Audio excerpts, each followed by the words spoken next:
One of the best parts about organising the Powering the Change to a Circular Economy conference has been putting people together. So when we received an academic abstract from an expert mycologist that has just started his own mushroom growing business, we were intrigued. We called in Dr. Michael Taylor straight away to talk about his insights into how the humble mushroom that has more in common with humans than it does with plants can play a vital role in the bioeconomy. More than that, we got to eat delicious oyster mushrooms grown on the coffee grinds produced right here at Tonsley at the conference dinner. And he even introduced us to a bunch of amazing students that are sending mushrooms into space. So this next session is a really special one, looking at how mushrooms have a vital role to play in a circular economy from the biological side, and how this could be thought through in the future. Just imagine if we end up having coffee-eating mushrooms in Mars. Michael, thanks for coming to the conference, and you've got a really interesting story to tell us about your journey from being a mycological academic to a mycological entrepreneur. Well, thank you for having me. I was a mycologist, so for those that don't know, mycology is the study of fungi. I particularly am interested in mushrooms more than anything, and I was a lecturer at Flinders University here, but I found it really hard to get enough colleagues, enough other people interested in what I was doing to really turn that into the thing I wanted it to be. I couldn't get anyone as passionate as me about mushrooms. And so ultimately, about sort of 7-8 months ago, I quit my job, started a business growing gourmet mushrooms on waste streams, so coffee, agricultural waste, shredded paper streams and that kind of thing, and hope to get to fungal innovation. That's what I would love to get to. It's a space that there's not a lot of people in, so it's really hard to kind of get that momentum going. So at the moment, it's just me in my garage, growing mushrooms, often when it's sunny in a sombrero. So it's good. It's a lot of work, but it's a lot of fun. Great. So. One thing that, what's the biggest challenge in growing mushrooms? I'm sure if it was really easy, then everyone would do it. Mm-hmm. What's the sort of the science in making it happen just the way you want? Well, I'll take a few steps back and I'll answer that. But I suppose the best way to answer it is, you're right, it is, if it was really easy, everyone would be doing it. And it's a combination of quite a technical series of things you need to do, and then quite a lot of just hands-on physical stuff. So you need to have all of your pure mushroom cultures, all of your strains, and generally they're all grown on a petri dish, so sterile media, that kind of thing. And so there's a technical barrier for a lot of people entering growing mushrooms, because you need to have proficiency in lab skills, you need to understand the way these things grow. If you take that little bit of tissue and then you subculture it again and again and again and again, over time it starts to lose vigor, and so you need to handle it in a certain way. So all of the clean processes are just technical enough that if you don't get them right, the whole thing doesn't work. And so there's that. And the second part of it is there's a whole lot of materials handling. So the things you're going to grow it on, whether it's agricultural waste like hay and straw or chaff or coffee or paper, you need to treat it in such a way that you get rid of the competing organisms. So the mushrooms, if there's a whole lot of other things there, will grow really slowly. So generally you heat it to about 65 degrees, you pasteurize it, it sort of makes everything else dormant. You add your mushroom tissue that you've done in that first step, add it to your culture, and it grows and eats all that material. But over a certain volume, it gets tricky to handle. You might be receiving hundreds of kilos of material that you then need to physically process. You need to heat it efficiently. You need to then let it cool. You need to add your cultures. And so it becomes a feasibility, hands-on materials handling problem. So when you meet the two, which are quite technically low-end and quite technically high-end, you end up with not a lot of people who are willing or able to sort of do both those roles. So that's probably the main barrier more than anything, is you have to wear a couple of hats, and one of them's very dirty and one of them's more like a medical face mask. Right, okay. I remember hearing when renewable packaging was brought in for the supermarkets, and supermarkets said to all their growers, you shall all use our recyclable crates, renewable crates. Everyone conformed, except the mushroom people basically didn't even return phone calls. They just they totally have a very strict set of processes. Obviously, they're required to make things work. What are some of the advantages of using fungi over other ways of treating wastes? So the nice thing about fungi particularly is they're not fussy. The way their metabolism works is, so for the most part we have enzymes that break things down. So everything we eat will have an enzyme that's shaped a certain way, and the thing that clicks into that enzyme and it gets broken down, and they're pretty specific for the substrate that goes into it. Fungi don't really do that. The way their metabolism works is they sort of excrete oxidative compounds that break down their environment, and then they soak up what's there. So the nice thing about using a fungi is it doesn't matter if you're giving them leftover oil from an engine, or leftover pesticides or herbicides, or leftover explosive residues from an old military site or something like that. If you give them enough nutrients to live on and enough contaminants that they're not going to immediately be outrightly killed. Obviously, you couldn't just squirt some fungi into a petrol tank and it would eat the petrol. But if you give them enough other stuff, they're not fussy enough that they'll, at the same time, break a lot of that down, use the carbon and nitrogen in it, and really not be too terribly affected. The only caveat to that is metals. A lot of fungi can tolerate relatively high metal levels, but a metal is a metal. So if you have metal in the soil and the fungi breaks things down and soaks that metal up, the metal will be in the fungi. I mean, you can pick the fungi and you can take it away and remove the metals, but the metal stays as a metal. So for a lot of people that go out foraging mushrooms, I will often say to them, number one, know what you're picking, because the price for getting it wrong is a little high. Yep. But number two, don't pick from the sides of roads or those kinds of places where maybe there's a historical metals contamination from fuels and that kind of thing, because you may be inadvertently exposing yourself to things that aren't going to break down as you would expect. Great. And you've got some examples of products you can make from fungi? Well, I've certainly got some examples of things you can do that there's not a lot of people doing. So the structures they make, fungi is made of this stuff called mycelium. And essentially it's like a thread-like network that knits things together. So if you take a waste material, and in this case it's mostly coffee with a little bit of, I think there was pine bark and maybe some coconut husk in there, and then add a culture, in this case I've added an Australian native bracket fungi, you end up with something that's pretty rigid. It's quite hard. I mean, in that instance you might be able to use it as a structural component, maybe the surface of a table or a building block or something like that. And at the end of the day, you could crumble it up and it would degrade if you treat it that way. You can probably paint, varnish or lacquer that, and it's going to hold up pretty well. If you wanted to make something a little softer and lighter, yep. I mean, I was looking at maybe making something that you could use as a replacement for florist foam. So this is a much lighter material. That's mostly made out of paper. Once again, it's an Australian native. You could poke flowers into that. It holds water relatively well. It floats, if you're interested in making something that floated out of it. So the structure is sort of self-supporting. It's microscopic. It knits together pretty heavily. And at the end of the day, it's non-toxic. It doesn't require any harsh chemicals. In order to cure these ones, there's other ways to do it, but I've literally taken this and then just dried it out. So there's no really complicated formaldehyde cross-linking as you get in a lot of furniture from IKEA or that kind of thing.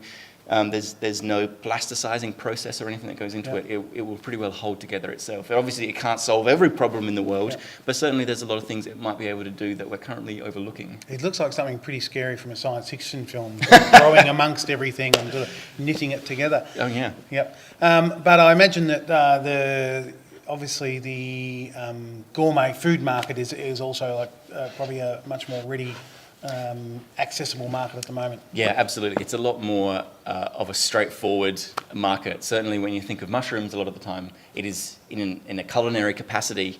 And certainly in Australia, one of the things that I always thought was crazy, part of what got me interested in it, is most of the gourmet mushrooms that are sold in Australia are generally all imported from overseas. So a product that's relatively light, might only weigh a few 100 grams, is taken thousands of kilometres from another country to come here and then be sold.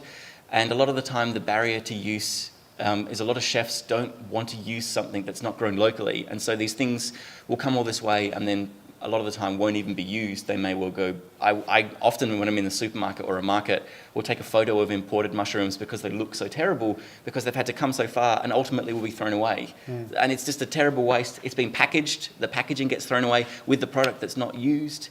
And so when I started growing these things, I had chefs approach me immediately and say, there is no other alternative but what you've got.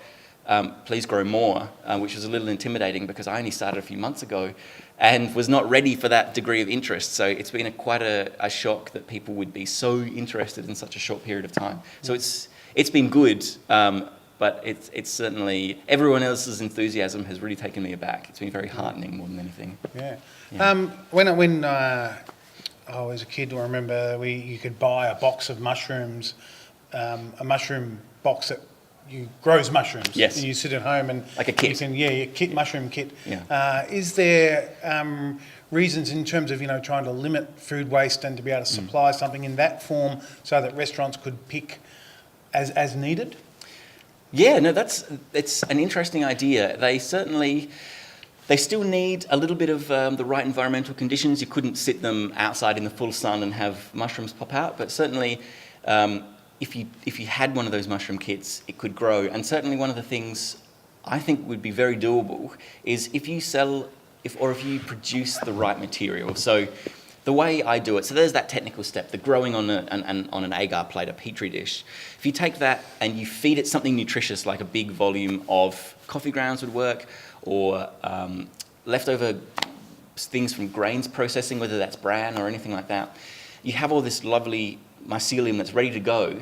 If you, say, had a garden bed that you threw the right material into, leaves and other tricky to compost materials, sticks and whatever, if you had the space for that at the back of a restaurant and you mixed it all into the ground, if you treated it right and watered it in the right season, you would then have mushrooms popping out.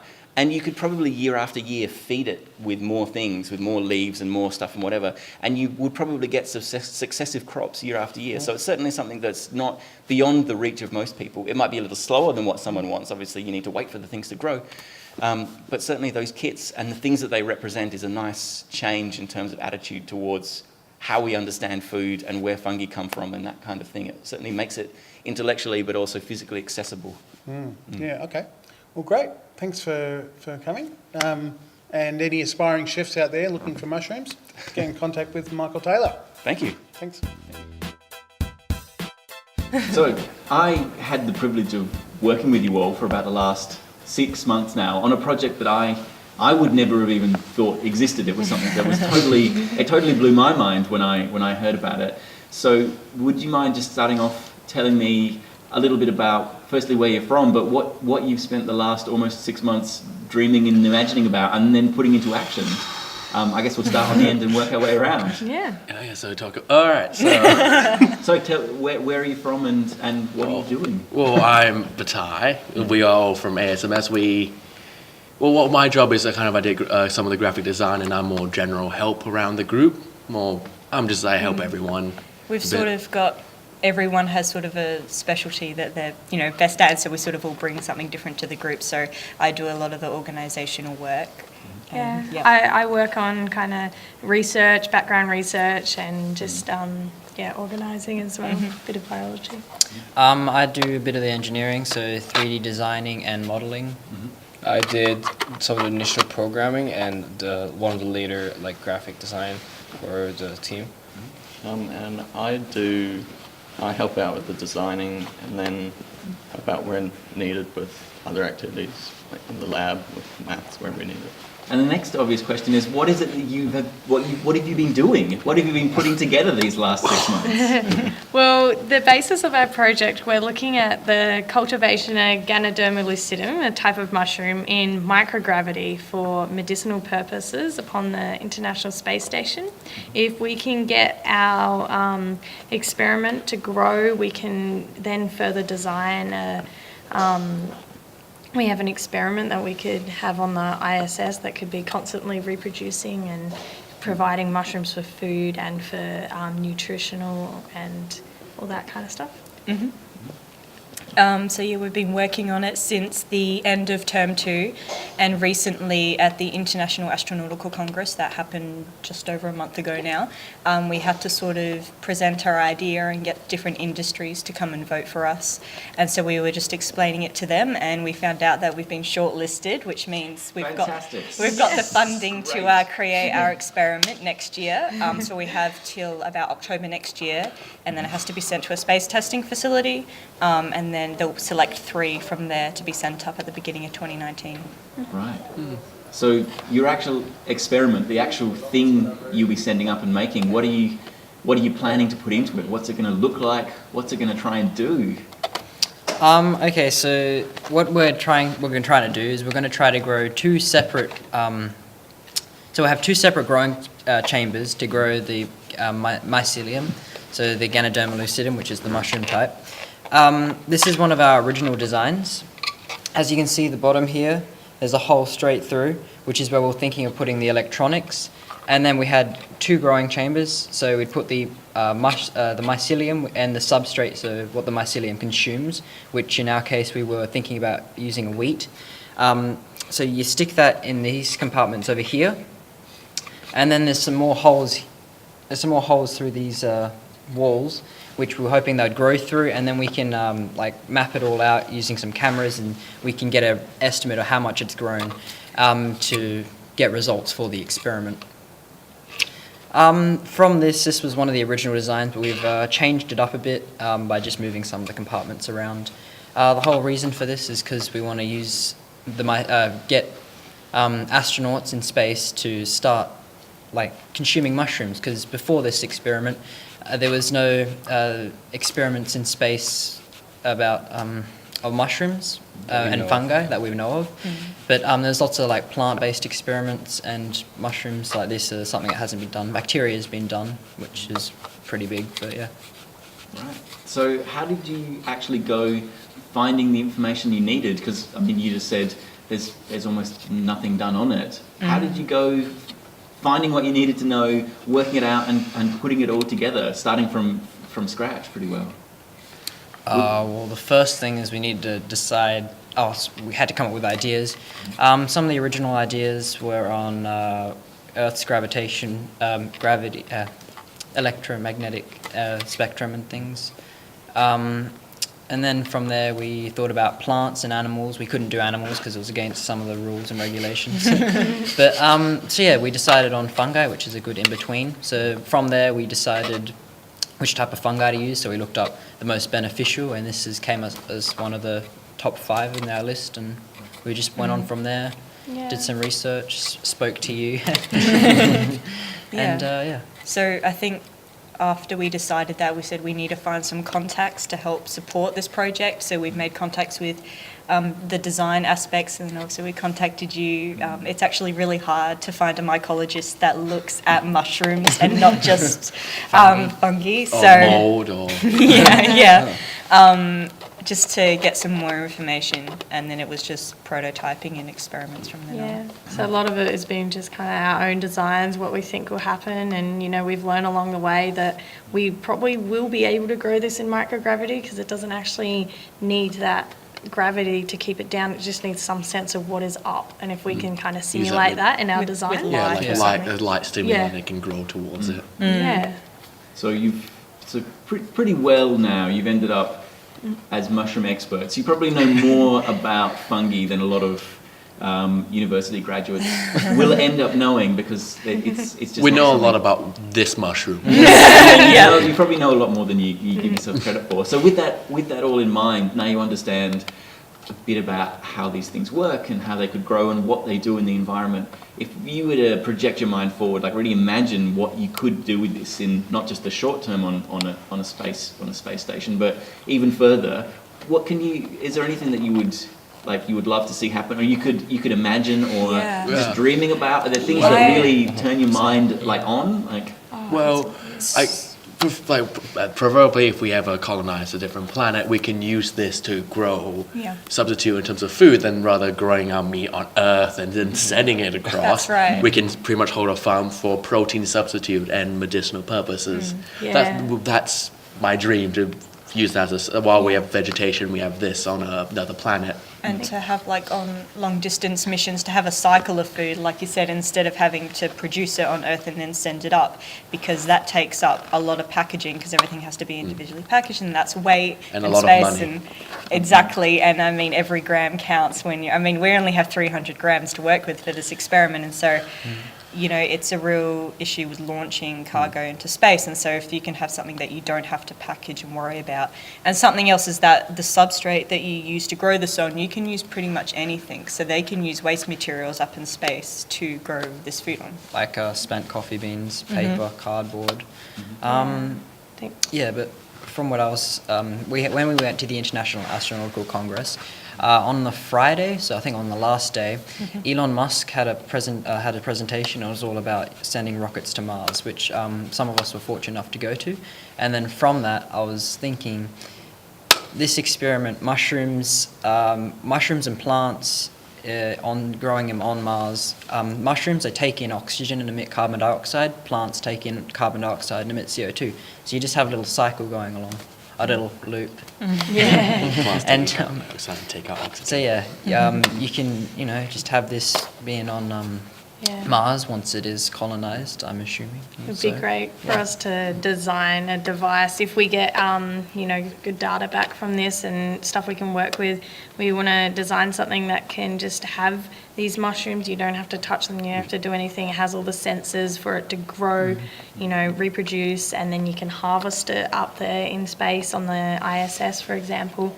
And you can it will just keep going and, Be being a cycle. 100% self-sustainable. Yeah, self-reproducing cyclic crop. Great. So you said you were shortlisted. Do you know what the timeline, what comes next? Like what's immediately in front of you for working out what to do?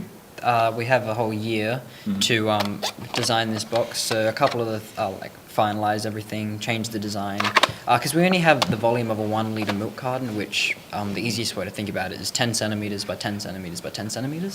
But yeah, we probably won't do that exact shape. We have modelled it out. Because this box itself is about 120 grams, and this is just with ABS plastic, which is more than a third of our weight limit already. So what we're thinking of is changing this up, just having quite a simple framework going around, and that would be made out of, with possibly titanium. We've been talking to a couple of people at Adelaide University, so possibly make this out of titanium, just a framework. Then you have an insulating material, and then we coat it in aluminium. And then inside we have different levels, which would be made out of something lighter, because it has to be able to withstand a force of 7 Gs. And also to sustain the extreme heat and extreme cold, that would be... And radiation is also a huge thing. And so if you can design a box where you don't need, 2 layers, we were going to have this inside and then coat it in a sort of metal, whereas if you can actually make the internal design out of metal, then you don't need something else to protect it, and that cuts down on the weight limit. It'll be easier if this was allowed inside the International Space Station. Yeah, so we won't need to worry about so that. this is actually being attached outside, and no one's going to be able to interact with it, so everything that happens has to be automated, and then it'll be sending data down. So that's our big plan for 2018, is work on that, the logistics of this. Yes. In conjunction with further designing the payload, we'll also have to develop electronic systems. And so at the moment we've been considering the use of Raspberry Pis, very lightweight components, to monitor the conditions inside the box, and then use cameras and grids to measure and quantify the growth. Wow. That's an enormous amount to think about. That's the kind of thing, like I say, you've probably ended up with a lot more knowledge than a university graduate might get on fungi and how they work and that kind of thing. So the stuff you're putting together is we incredible. can teach them. Yeah. My next question is this something, how is this something that's changed what you think about what you're going to do? Are you interested in being engineers or biologists or anything like that, or is that not how you see things? Where are you going from here? Because this is such an opportunity that most people don't even get. It would probably not even be aware that it exists. So what comes next for you all? Definitely changed mine after going to the International Astronautical Congress. I'm thinking a lot more about becoming like an aerospace engineer, and doing payloads. Designing them. Payloads and designing them. I really want to, after this experiment, I'm hoping to do another one with either this mushroom or a different type of fungi, and then you put it in with a plant to do that cycle I was talking about earlier. And but I was thinking about maybe using some type of algae, because they need water, and you can also keep the humidity high for these mushrooms. They need about 95 to 100%, which is pretty high. Yeah, and you can also keep pretty high temperature. Yeah. I've reconsidering my idea. I'm interested in now doing space, but I'm still not fully sure what I want to do. It's almost a bit of an unfair question to ask you at this point. Yeah. But Yeah. I'm just wondering if it's changed your outlooks. So. Yeah, I think it's changed mine definitely. I've had an interest in biology, but it's definitely always been space that I want to do when I'm older. But I want to work biology into that as well because it's such an interesting topic. So, astrobiology and stuff like that. What about you guys? Well, I guess it's kind of influenced it a little bit. It's got put more cards on the table on what I want to do. I mean, I'm quite unsure yet. I've got like prospects in programming, but I might want to think about going to space, I guess. But yeah, I've thought about it once beforehand. Never actually considered the thought, but now I'm definitely considering. Because you have an idea, want to do space, but then after going to the Aeronautical Congress and meeting all the people, then having chats and kind of offered some stuff, it's kind of went, maybe I should. I've had this great opportunity that not a lot of people get. I should take this. Yeah, opens a whole new world of science. Yeah, I've always had a keen interest in space and space sciences, and so it's definitely something I'll follow into the future. Yep, same here. So the Congress you went to, how well were you received? How were your interactions with the people there? I think it went brilliantly. Yeah, it was pretty cool. We met some amazing people. We've got some amazing contacts now. Airbus. We had some companies that backed us Yeah, up, like Airbus is Airbus, now Boeing contact. was one of That's them. still in the process. Yep. But we convinced them, and the Yeah. only contact we've got back so far has been Airbus, which has been great because they're actually quite a big company. Yep.